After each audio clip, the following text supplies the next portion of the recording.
Alright, let's talk about the idea generation feature here in Redraw. It's a feature that's used a lot in Redraw, one of the top 3 most used, and its main goal is to generate ideas for your project.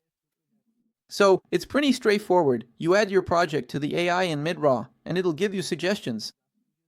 It has an engine behind it that's very similar to the one used for rendering sketches, and it's basically the image rendering function, but with much more freedom. This allows us to create images that are much more interesting and much more realistic. So, that's the benefit of the idea generation feature. Today, it has a level of realism that we try to achieve with the image rendering function. But what happens? Since AI is generative, it's used to creating things out of nothing. So when you put your project in, it will try to create something within your project, and that's what happens with the idea generation in Redraw. Let's open up this feature, then. At first, it has the same interface as the other features, nothing too complicated. I'm going to pull up an image here so we can work on this project. To start, I'm going to show you a completely white image, just so we can really see how this freedom works. Remember that here we have the option to use a mask, so if I click down here, I enable the mask and I can select only the area I want. In the same way, I can enable the lasso and also, in a slightly different way, select an area that I want to change. This is really interesting for when you want to use it differently or, modify a specific spot in your project. The mask tool can really help you out, because a lot of times we just want to change or tweak something in specific areas. So, make good use of this feature, but that's not what we're going to use right now. However, I'm going to try to record a specific lesson here about the mask function. Here with our image, you'll have some parameters to select, and one thing I want to point out to you again is this issue with our engine. We have here the V1 engine and the V2 engine. The V1 engine is an older engine that we used in Redraw, and V2 is the update we're bringing to Redraw. It might be that by the time you're watching this, we're already on V3, V4, and the idea is always to bring improvements. So, it's really important that whenever we launch something new, and you see that little new button, it's always a good idea to check out that version, right? See what's changed, run some tests, because AI is always evolving, and our goal here at Redraw is to bring that evolution to architecture, to bring that evolution to you, so that you always have the best technology close at hand. So, for now, I'm going to go ahead and select V2. And when I enable V2, it gives me the option to drag in a reference image, so I'm going to grab, for example, this image here, which we generated from text, and here it will show me the settings. So, my image here is an exterior. I can set a scene, a style, for example, I'll choose afternoon here, and so on. But in this case, I want to leave it with no style for the following reason. My goal here is for the AI to read only this image and pull references from this image. I don't want it to mix in other styles. It's actually pretty interesting to work this way, but you also have the option, for example, besides using this image, to emphasize that your style here is a modern style, for instance. So, it's really up to you. I can also emphasize here that the scene is a field, you know? So, the time of day, weather, and climate basically, all of that, you can keep reinforcing to the AI. Besides that, I can use the suggestion tool here to suggest to the AI what's in my scene. And check out the result we got in this image here with our reference. Look, it tried to bring the aspects of that scene into this one. Down here, it kind of went off track, and what happens in this case? We can generate it again. But another thing I can do here is reinforce what's in my scene so the AI understands. So what am I going to do here? I'm going to try typing path, dirt road. Oops, I typed it wrong. To see if the AI can better interpret what's in front of my scene, and this is really a test for me to see what works best. Well, here it already came up with a slightly different solution, and a lot of it depends on my reference too, so I'm going to try dragging another reference over here to see how the AI behaves in this case. And that's really the idea behind the render function, to generate ideas, okay? It generates different things, different proposals for your project. We're trying it here with one reference, and I'll show you in a bit with style, scenarios, time of day, and weather. So we can keep making various changes to the scene.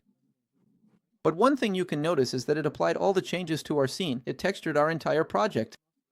So take a look at how this turned out, and it's worth noting that it brought over all the characteristics from that image, even the shape of the plants was brought in here.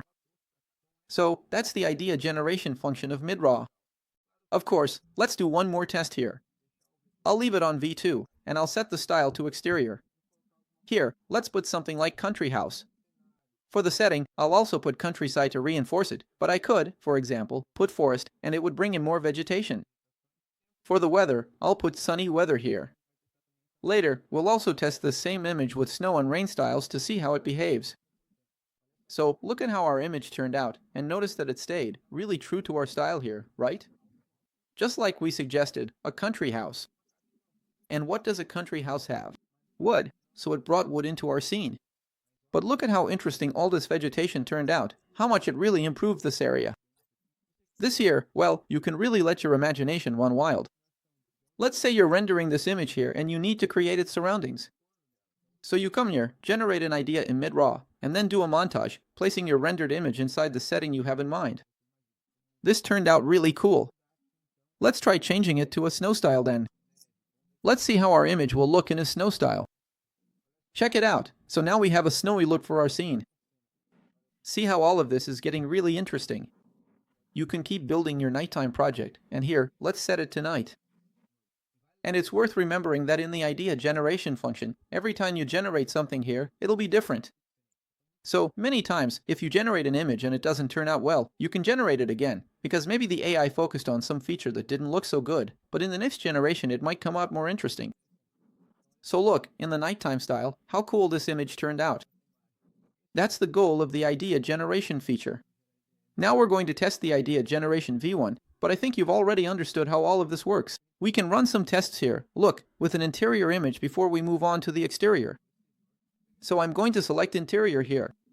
We're going to select what this scene is. So I'll put here that it's a living room, and then I can select my style here. Let's try out some different styles for our scene so we can see how it turns out. I'm going to remove the rustic style here. Look how interesting our scene turned out in the rustic style. It really fits the scene well and greatly improves our lighting. And look, if the render had this quality here, we still can't. We haven't changed the scene yet, right? Wow, it would be so cool. We're focusing on this, but look how interesting it looks here in our idea generation. Let's try out another style here. Let's go with the country house style now. It's also worth remembering that you can type your own style in here, see? I can erase this and type in the style I'm looking for. Yeah, for example, Christmas, I can type that in. But in this case, I'm not going to type anything. I'll keep our country house style. Look how cool our scene looks in the country house style. Anyway, there might be some styles here that don't look so great, and others really depend on your imagination and what you're looking for with artificial intelligence. Check out how our result turned out. So, notice how with each generation you do here in Generate Ideas, the quality is amazing. And well, let's also try dragging a reference image into Generate Ideas here. I'm even going to crop it here so it doesn't catch the logo at the bottom. So, I cropped our image here. I'm going to zoom out a bit and crop it. I'll leave it as living room here, but for the style, let's set it to none, okay? So it pulls from our reference image. Let's see how this turns out. Look how it pulled the features from our image, from the side here all the way to the slatted panel in the background. Anyway, it turns out pretty interesting, and now let's go to version 1 here, which is the older version, so the results might be a little different. We just need to test it here. I'm going to put the same country house here, and what's interesting is that you'll see that within Engine 1, we have low, medium, and high freedom, which gives you a bit more control. Let's generate it here with low freedom, then we'll generate the same image with high and medium freedom as well. Here's how our scene turned out. Personally, I didn't like it much, but it did bring a lot of country house features. Look, with medium freedom, it already gave us a bit better quality, and it works quite similarly to 1v2, but here it's about generating ideas. And let's set it to high freedom here just so you can see how it looks. And check it out with high freedom. I want to go back here to version 2 for you, because we're going to make a slightly different change here, and let's see how it turns out. Because that's exactly it, guys. The idea generation function is something for you to play around with, you know, to come up with ideas for your project. Sometimes you want a different style, something new, so I'm going to select a little poorly here just to make it a bit easier. And well, that's the idea behind the idea generation function. So, in this case here, because I'm only selecting my sofa, right? I want to bring, and here I'm just testing. I don't even know if it's going to look good or not, but I want to bring different sofas into my scene. So if you look at all the images we generated, they turned out really interesting, right, in V2. I want to try to bring that style in. One thing I can even do, we'll run some tests, but is to bring in my sofa here. And here, it's worth mentioning that there's actually a specific function for this, which is the brush function, but we can try to do it here as well. Let's set it to no style and see how it handles just the sofa. And like I said, this is just a test. It might turn out great, or it might not look that good. We're really just using this function here to play around. Yeah, our sofa turned out a so-so, but you can already see that it only changed the sofa, so that's really cool. And if I make a better mask here, for sure my sofa will look better, but I'm going to try to go for a rustic style. Let's see if it can turn my sofa into a leather sofa. Will it? And just a reminder, the specific tool for this is the brush function, but we're just playing around here, and look how cool it turned out. We changed our scene here, just the sofa, using the Generate Ideas tool. Like I said, the brush is more specific for this, but look at the change we made here, and let's keep going with this. I'm going to show you a little trick now, which is this. I want to keep editing the image I generated. If I click here on the trash can, it didn't delete my image, but it went back to the previous one. I'm going to click again to close it, and I'm going to drag the image I generated from down here because it stayed in my history, and look, I already got it here. I'm going to enable my mask. It kept the previous mask, but what am I going to do? Select the lasso tool here, and it already removed the entire mask I had before, and now I'm going to select only my vegetation here. Maybe it won't look that great here because, well, I'm not selecting all the vegetation itself, but let's see what it'll do with us selecting only our vegetation here. I'm going to click here to generate. The sofa turned out nice. Let's see if our vegetation will look good. Look, it didn't turn out that interesting. Actually, I didn't like it. So I'm going to go back here. Since the vegetation has a lot of branches here, a lot of leaves, the AI ends up not being able to interpret all of that and it changes the whole context, so it didn't turn out that great. But that's what I mean. It's just testing. So I can select here, for example, only my floor. I'm going to remove this layer here. I can select, for example, just my floor here, right, and ask the AI to modify it. In this case, I'm not going to do that. And what we can also do here is drag in another image, and here I'm just experimenting, okay? I didn't prepare to talk about this. I'm going to select here with the brush tool only the vegetation around us. So, I'm going to outline here to make it a little easier for me. And just a reminder, my goal here is just to teach, so I'm not going to do anything too precise, okay?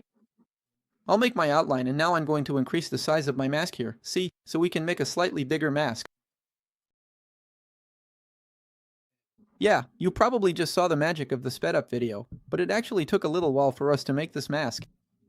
I'm going to set the field here, the scenario. I'm going to put something like forest here, so we really get the style we're looking for, okay? I'm going to leave the style as none here and let's see what the AI comes up with for us. And well, like I told you, this is just a test, so my goal here is really to show the possibilities of how you can use this feature here. Look, if I had made a slightly better mask, it would have turned out better, but check it out, it only improved the vegetation in the background. Of course, it brought in a denser forest, because I selected for it to put a forest here.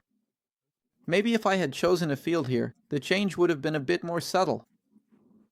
And in the same way, I could bring into my scene a setting, a scene that has this vegetation, maybe cut it out here, but I don't want to drag this lesson out too much. I believe you've understood how the idea generation function works, and it's a feature you can use for various purposes.